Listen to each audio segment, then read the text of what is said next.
So over the course of the weekend, one of the hypest game reveals we got was Marvel Tokon Fighting Souls, the newest Marvel fighting game being made by Arc System Works. Now it's been a while since we've had a Marvel fighting game, and a tag fighter at that, and one that's not developed by Capcom, but Arc System instead. This is an announcement that hit everybody out of left field, but it's one that a lot of people are excited for, and with the excitement, obviously comes speculation of who's actually going to make it into this game. Now with me being the huge Marvel fan that I am, I decided, let me try and put this knowledge that I have to the test and see if I could actually predict who would actually be on the final roster.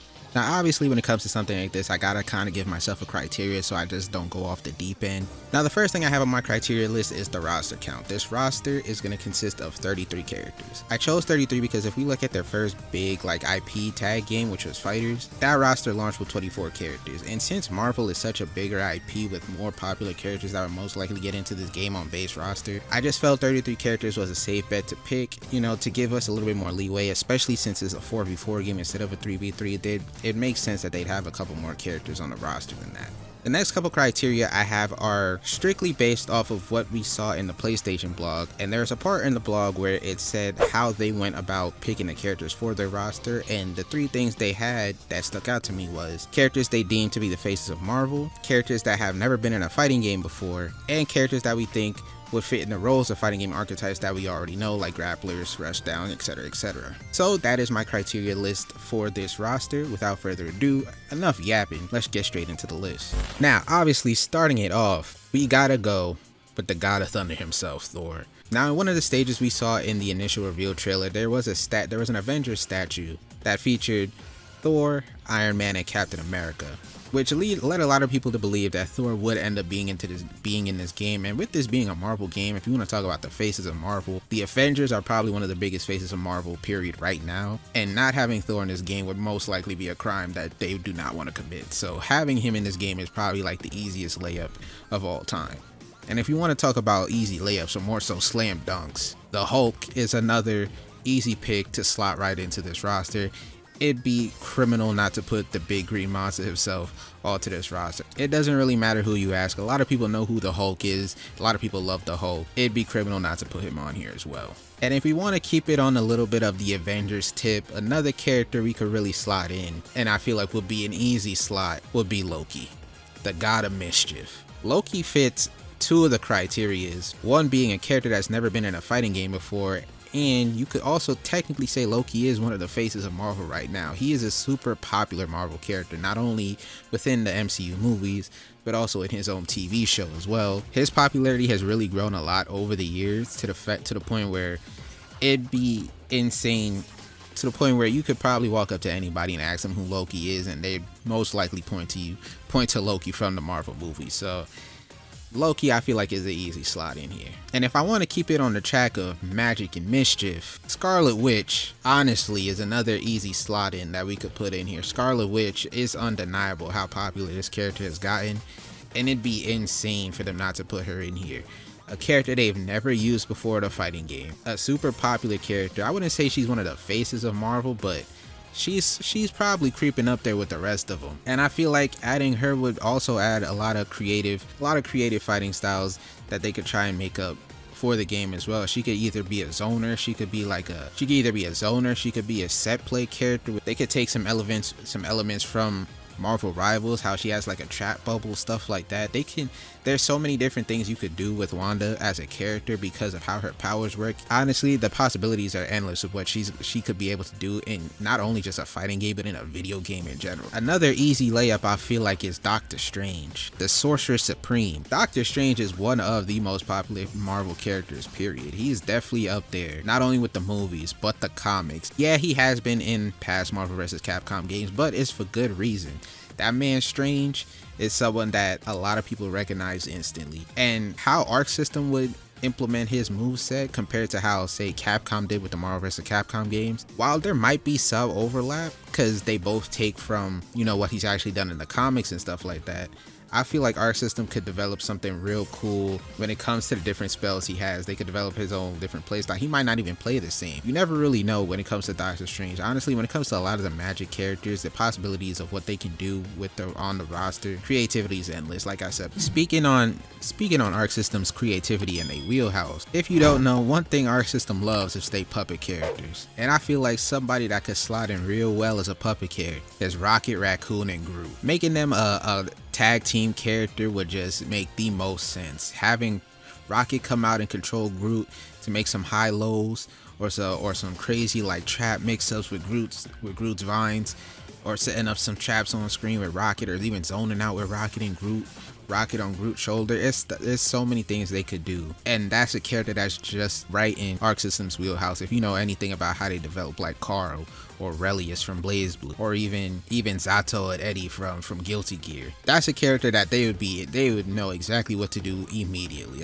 They would be itching to make that type of character. But moving on, if you want to talk about popular groups in Marvel, I feel like there's no other group aside from the Avengers that you should look towards than the X-Men. X-Men being in this game should be a no-brainer. They are one of the most popular and one of the most recognizable groups and some of the most recognizable characters, not only in Marvel but in fiction, period. And the first character I think they would even go to represent them is no other than Wolverine. We already know Wolverine is like a shoo-in to make it into this game. It would be crazy if he doesn't, especially if you want to talk about popular Marvel characters. Yes, he's been in past Marvel games before, but it's for good reason. It's how popular this character is.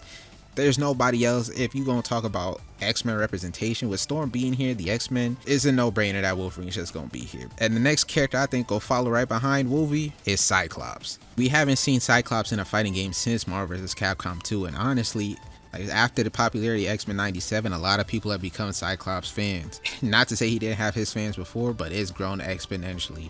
And I think this is finally time for him to return. But a character that we haven't seen, and I think might be a surprise to a lot of people that I'm putting on this list, is no other than Jubilee. Now, Jubilee is a character that fits a couple criteria. One, she would be an interesting character that could fill out a couple roles when it comes to making a fighting game, depending on how you want to use her powers and the type of which version of her powers you want to go with. But also, we haven't seen her in any fighting game to my knowledge. Like, it's been a while since we've seen her represented in anything at all. Jubilee is a character that does have her group of fans, and I think would be perfectly slotted into this game to represent a different pick when it comes to the X-Men.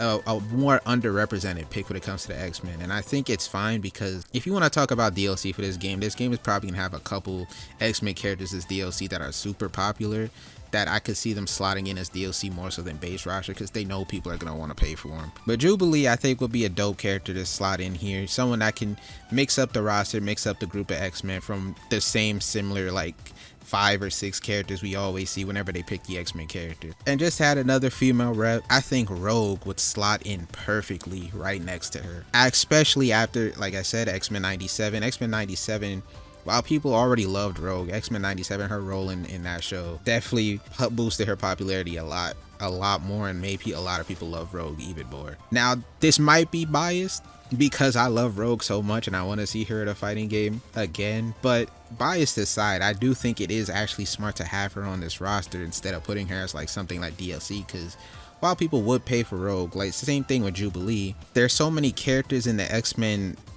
franchise that are super popular that it wouldn't hurt them to put someone like Rogue as a base roster character, because there's always going to be someone that is just higher on the list that they would probably make you pay for, honestly.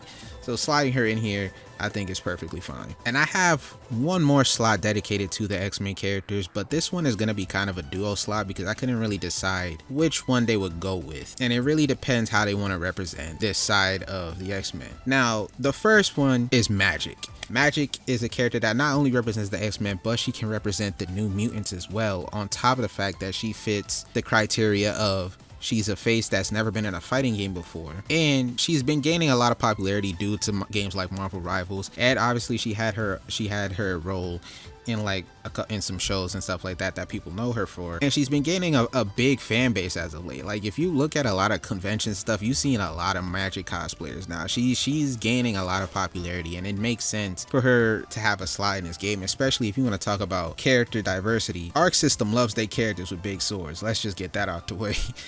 We don't need to look any further than the two main characters of they two flagship franchises, Soul Bad Guy and Ragnar the Blood Edge. They love they big swords. It wouldn't be hard for them to think of something for Magic to do in this game, and I think they make her look pretty sick with the type of things that she could do when it comes to setting up the little demons, or even her transformations. They can make her like an install type of character. There's so many things they could think of. But another character that I think would also be sick is Psylocke. Psylocke is another character I think is right up Arc System's alley when it comes to designing characters and how they want to do like ninja style characters. Because again, if it's anything they know how to do, is create ninja characters, i.e. Chip Zaneth, i.e. Bang Shichigami, i.e. Hibiki Kohaku. Like they just have the number of ninjas they have under their belt. They could definitely figure out how to make Psylocke. And on top of that, she's also, I wouldn't say she's a face of Marvel, but she is a very popular character in the Marvel universe. A lot of people love Psylocke. A lot of people are asking to see her come back. So those two, honestly, to me are like toss-ups, whether it's been Magic or Psylocke. So I'm just gonna slot them into like the same character slot. They could really go either or when it comes to these picks. Now moving away from the X-Men for a little bit, we'll go a little X-Men adjacent to someone that I know is a guaranteed slot. And that's gonna be the Merc with the mouth himself, Deadpool. Deadpool, I think, is a no-brainer to get slotted into this game. You want to talk about a face of Marvel? Deadpool is probably one of the most popular, one of the most recognizable Marvel characters out today. All of his movies are super successful. Everybody loves this character. They might not like how he's been represented or changed from his comic variants from the past, but there's no denying that change has boosted him into a different level of popularity. It's up there with the Avengers in the MCU at this point. It's a no-brainer that Deadpool would just make it into this game. And when it comes to gameplay, I don't even have to say it, but you could do whatever you wanted with Deadpool. He is our system, and their creativity will figure something out when it comes to Deadpool. It wouldn't be hard, honestly. They would figure it out pretty fast. Now another character I think would be pretty cool, and we have seen teased in one of the stages for the game already, is Daredevil. Now Daredevil has a stage. Now there is a stage pretty much dedicated to Daredevil in the game. We see Matt Murdock himself chilling in the background looking out the window. We see the gym where he's trained in the same stage along with him.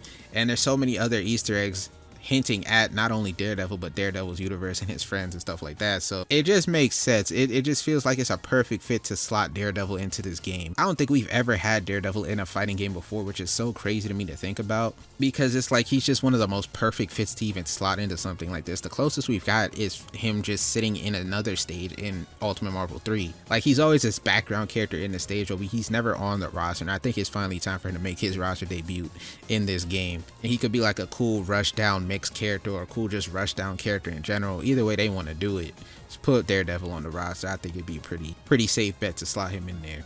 Another character that we do see teased as well that I think would be pretty interesting and might catch a lot of people off guard is Luna Snow. Now in the New York stage, not only is there a hint of Luna Snow, but another character that's also teased on that stage as well is the Dazzler. And the Dazzler is another good shout that could make it onto this roster over Luna Snow. And you honestly could flip-flop between the two, because the Dazzler honestly is the one that's a lot more prevalent, and she also hasn't been in a fighting game before, or a Marvel game, or like a main console like Marvel game from my knowledge. But Luna Snow has gained a lot of popularity, not only because of Marvel Rivals, but they pushed her a lot when it came to the mobile game, and they pushed her a lot even in the new Spider-Man show that recently came out on Disney Plus. She's a character in that show as well. So I think they have been wanting to push this character a lot more, and it would make sense for them to put her into this game if they want us to push her even further. With her and her ice powers and how she does use them, it would be a pretty interesting moveset, pretty interesting style that they could add to the game that you probably wouldn't find in a lot of other characters, say maybe like Iceman, if you wanted to put him into the game. Now on the save stage, there are so many teases of characters that could make it into this, but one that I think would be pretty interesting, we see the Oscorp building, and when it comes to Oscorp, the main character we know of is Green Goblin. Now, Spider-Man, oftentimes whenever it comes to these games, the villain that comes paired with him is always Venom. But I think it's time for the Green Goblin, the OG, to actually pop out and say what's up to the people for the one time on the roster, because they could do a lot when it comes to not only him on being a glider character, if they wanted to go that route, him being a glider character, him tossing bombs, he could be a zoner if you wanted to. He could be like a straight zoner. He could be a tricky float zone like type character. They could make something up for him, but I think it's time Green Goblin makes his debut in a fighting game. I don't think we've ever seen it before, and I think it'd be a pretty cool idea just to mess with. Another character I think would also fit the criteria of being one of the faces, and since we already are on the Spider-Man tip, I did just mention him, that boy Venom. While I do think Green Goblin is sick, another character that would probably come alongside him is Venom as well. Venom is way too popular to not making it onto this list. He's way too popular, if not only a Marvel character, but it's just an iconic Spider-Man villain in general. And him and Green Goblin coming in to represent the villains when it comes to Spider-Man, I think are pretty two solid picks that they could slot in and just have them on the roster. Now, this is a 4v4 fighting game, and I feel like the easiest layup of all time is to just put the Fantastic Four all on the roster at the same time, but I don't think that's going to be the case. I don't think all 4 Fantastic Four characters are going to get into the game, or at least not immediately. Now, the hard part is figuring out which one I think they're going to pick to actually represent the Fantastic Four, and that's kind of hard. At first, you would think Mr. Fantastic, but if you want to talk about diversity on the roster, they already have Ms. Marvel, and while Mr. Fantastic could do different things from Ms. Marvel, at the core they do technically have the same stretchy type powers that could be deemed or seem pretty similar when it comes to a fighting game. So I think they would probably hold off on Mr. Fantastic for a little bit, especially on the base route. They could hold off on him for a little bit just to, figure out a more creative way to do things with him different from Ms. Marvel. Then you have the Thing. Now the Thing would be pretty dope as another big body character. Him and the Hulk always have beef, history with them beefing all the time, just fighting for no reason, fighting for the love of the game. That would be a pretty easy slot in there as well, but at the end of the day, he is just another big body brawler that, again, you could see is similar to the Hulk in many ways in what he would be able to do. Then you have Human Torch, which I think would be pretty sick. A pretty sick Nova type function, someone that you could slot in there being a flyer. He could either be a zoner. I could see him being more of like a trap zoner style character, not really like a brawler himself. So that would be a pretty good shout, but it's not the pick I'm going to be going with today. The pick I'm going with is going to be Invisible Woman. Now, it might be kind of weird, but I think Invisible Woman, how she uses her invisibility when it comes to, like, she can create constructs, she can create shields, she can use force blast, she can do a whole bunch of things when it comes to her invisibility that I think a lot of people don't really think about when it comes to her. That would make for a super creative moveset. Also, we never seen her in a fighting game before. Granted, we haven't seen most of Fantastic Four in a fighting game before, so either one of them are good shouts. But I think Invisible One would be a pretty dope one to come in and just represent the Fantastic Four for the time being, and then you can add the other 3 in later on in different ways, that are a little bit more that can, one, represent them better, but a little bit more creative with them. But have her in here just to start off and represent them for right now, I think is a pretty decent idea. And on top of that, not only her representing the Fantastic, but I think Silver Surfer deserves a slot on this roster as well, especially with the new Fantastic Four movie coming out. Silver Surfer, granted, we don't know which Silver Surfer they would choose for the game. I doubt it would be the female Silver Surfer. It'd most likely be the more known male one, so he's the one that I'm going to slot into the character slot. Either one I'd be fine with either way, to be honest, but Silver Surfer is a popular character that is recognizable with the Fantastic Four, and him coming in with Invisible Woman would be a pretty good duo to come in and represent that group for right now. Those two, along with Doctor Doom, representing that faction, that franchise, a pretty decent 3 to start with, and then you can add the other 3 notable ones later on. Sliding over to the villain side though, because we haven't talked about him in a minute, obviously one of the easiest ones you could throw on here is Thanos. Thanos is easily one of the most popular Marvel villains, period. It'd be stupid not to have him on this list. Of course he has to make it.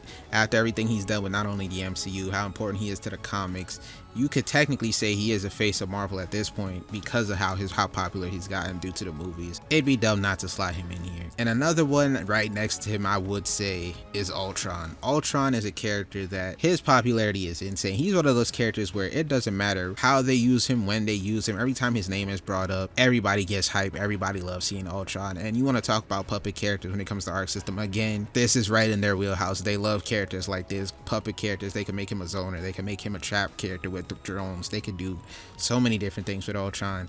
It's insane. Now, another character I think will be pretty interesting, and we haven't seen ever in a fighting game, but they always talk about, they always try and mention, they always try to push him in some type of way, is Blade. I think it's about time Blade finally makes his fighting game debut. He does have a movie coming out, or so so it seems, if they stop delayed it. He is a super popular character. Everybody loves Blade, and I feel like he doesn't really get the representation he deserves at this point in time. He's definitely used to get it back in the day, but as of right now, I feel like every time they try to bring him back, it's either a fumble or they never really know how to properly do it.